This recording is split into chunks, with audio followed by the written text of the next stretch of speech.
Hi there, this is Matt at State of Flux here with another review for Ant-Man and the Wasp: Quantumania. This movie is not getting good reviews. It's getting a lot of buzz right now for its bad reviews. Only the second film in the entire 32 film Marvel universe to get negative attention. But here's the thing, I don't think it's as bad as even some of the previous movies in Phase 4. For me, this is honestly probably my favorite Ant-Man movie. I say that with an asterisk. The first movie isn't bad, it's passable but only just. It's just, for me, too much of a retread of the first Iron Man movie. So much so that it's like Ant-Man going up his exact opposite, that's a big bald guy that has like connections to the business partner that once was who had the original suit or whatever. It's pretty much just the same film. What worked with that film is the different character dynamics. Ant-Man, played by Paul Rudd, is very likable, as is Hank Pym and Evangeline Lilly and stuff like that, so it got a soft pass, and I liked the emotional undercurrent that the film had with the daughter. Ant-Man 2, I don't know what the hell that movie was. I don't even think that movie knew what the hell it was. The highlight of that film is its post-credit sequence where they get snapped away. And, who's the villain of that movie? You have, like, three sort of villains, but then two of them pivot to not being the villain, making Walter Goggins the villain. But who's Walter Goggins? I watched this movie like 3-4 days ago, can't even remember the character's name. Ant-Man and the Wasp was just kind of fluff. This film works better than either of those two films in that the emotional undercurrent that carries the film works at least as strong as that first Ant-Man film. But this one stands on its own. It's not trying to be any other film. But I've seen this criticism kind of levied against it.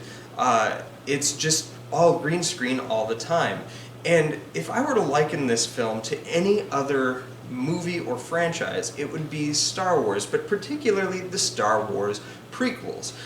Going so far as to having what works about those prequels work within this film itself, but also falling to the same trappings of those films, i.e., you are immersed in a world where there's no tangible reality to it, and everything just looks off because you can tell that it's all computer generated except for the metallic floors that act as the set on the ground for the characters to walk on. Even the characters' costumes are digital and stuff like that. So there's not much to attach to there, and I think that's where people are really, really struggling. Because people are talking up the positives of the movie. The positives being Jonathan Majors as Kang. Kang is great in this film. He plays it so likable and so nice, but with that air of threat just bubbling beneath that you know this guy is going to tear you down and is every bit the threat that Thanos was. This film establishes him incredibly well, and it makes him almost scarier than Thanos because he doesn't have the gravitas to be raging and angry and have the deep voice. It's the nice guy persona that makes him that much more terrifying, at least personally for me. You have your Michelle Pfeiffer, your Michael Douglas, and Paul Rudd, who really work well within their scenes, especially Paul Rudd with the undercurrent emotional through line with the daughter, really works in this film. However, there's so much distraction going on around, it's really hard to focus in on those qualities. And for me, it worked. I was able to just set aside my expectations, because I really didn't have any. Ant-Man is not my favorite Marvel franchise. And just go with it and experience it and enjoy it. The only thing I really enjoyed about the other Ant-Man movies was Paul Rudd. This movie uses Paul Rudd in a more emotional way, which we've seen through Endgame, and I like how this continues on with that. However, it does fall to the let Marvel, let's be funny every once in a while thing that just doesn't really work at the dramatic beats that it should to offset the drama. But I sound like I'm coming down a little negatively, but I'm not. I like this movie. I'd give it 3 stars. It's definitely a good film for me. I think it's certainly better than Thor: Love and Thunder, and it's at least more emotionally satisfying to me than like Black Panther: Wakanda Forever, even though I recognize that is a much better film under all other circumstances. But yeah, I didn't mind this movie. I think what happened is the weight of expectations. Setting aside the whole digital landscape that I think people are really having a struggle with, because now suddenly everybody's VFX experts, and I don't necessarily understand how that's the case, but they listen to a couple people on the internet who would say the visual effects here look bad, and then they're like, I guess they do look bad because somebody else said it, so I must as well.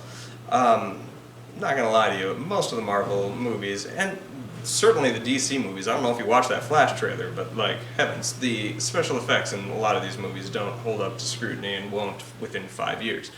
Go back, watch some of the early MCU movies, you'll see. But it's not about that. The spectacle comes from character, right?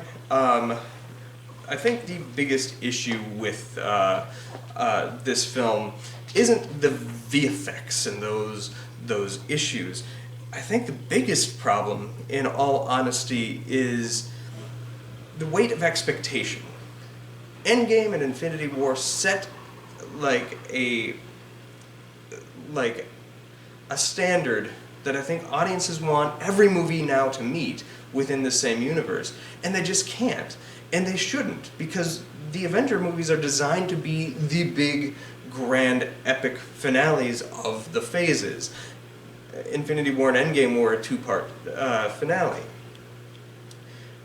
The demand for having like Doctor Strange or Black Panther or Ant-Man to carry that and become the big pillar point for the franchise isn't fair to those films because they're budgeted smaller on purpose. They're not huge ensembles as the Avenger movies tend to be. They aren't the annuals. They're the one-shots in between the annuals. And I think that's the biggest issue, is that people want and are demanding endgame level circumstances, and they're not getting it. And this movie teases it, and I honestly thought they were going to do like an Infinity War Endgame thing with this movie, but they kind of buy it back at the last second. If they had made that bold choice, I think people would have responded to it well. It would have at least listed less negative and a little more positive. For all the negative reviews that I have seen on Rotten Tomatoes, and this is kind of why Rotten Tomatoes is not a great measure, most of them list kind of like, this is average, and just because they put it at a C rating or a 6 rating, Rotten Tomatoes converts that into a negative review. But if you read the reviews, they give soft recommendations, and that's what's kind of frustrating with the Rotten Tomatoes method. And there are other movies within the Marvel Universe that generally got worse reviews than this specific one, but are still a little more on the positive side of Rotten Tomatoes.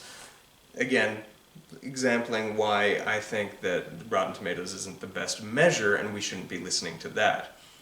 I'm pretty sure that within 5 years, once we come to our Kang Dynasty conclusion, people are going to look back at this one a touch more fondly, or at least be like, you know what, I was maybe a little hard on that. We've already seen things like this happening with, for whatever reason, the Incredible Hulk, but more so with Iron Man 2 and Age of Ultron, both of which were big, huge criticized movies when they came out as being less than, and certainly they are less than their predecessor, but how they tethered so much together and become important movies that matter later on has elevated their place in the MCU lineup, and I am pretty confident that that's going to happen next.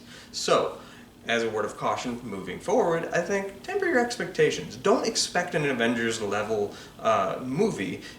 Compare the next installment of your MCU movie to maybe the last within its franchise. So, comparing this movie to Endgame stakes or Infinity War stakes is a bad idea. Comparing it to Ant-Man 2's stakes, this certainly has way higher stakes and works emotionally stronger than that film does. And I think that is how we should view a lot of these movies. Doctor Strange and the Multiverse of Madness. Comparing that to Endgame or Infinity War really falls short. Comparing it to Doctor Strange comes way higher. Even though I think Doctor Strange is a better movie, stakes level wise, it's a growth. Even to some extent Black Panther 2 and Black Panther, though I think Black Panther is infinitely better and there's reasons why Black Panther 2 is not. But I think if we take the measure through that lens, you're going to have a much better time watching these movies that are designed to be one-shot annual popcorn entertainment that you have and enjoy 3 times a year, rather than, and then every 2 to 3 years you get a great big explosive connective tissue finale you're going to enjoy a lot more. That's how I would advise watching these movies moving forward. That said, I give Ant-Man and the Wasp Quantumania 3 stars. Oh, I forgot to touch on the Wasp.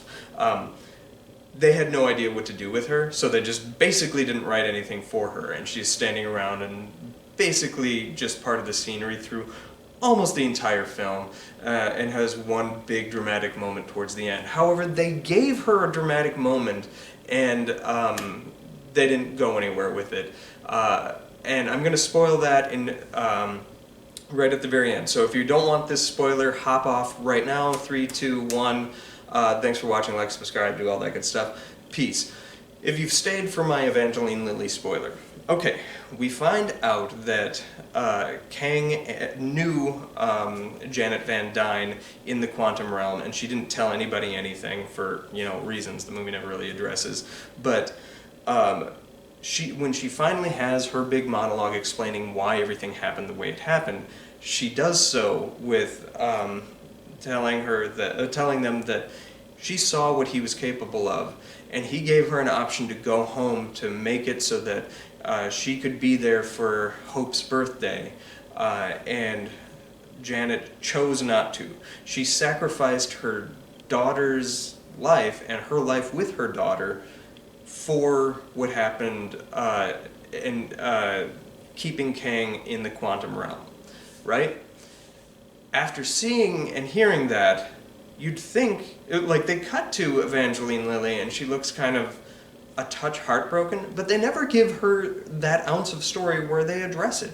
She is given a dramatic arc for the rest of the film, but we're never seen it, which is she should be confronting her mom and coming to terms with the fact that her mom gave up everything for her, or maybe the reverse of that, resenting her mom for not coming home and not being there for her.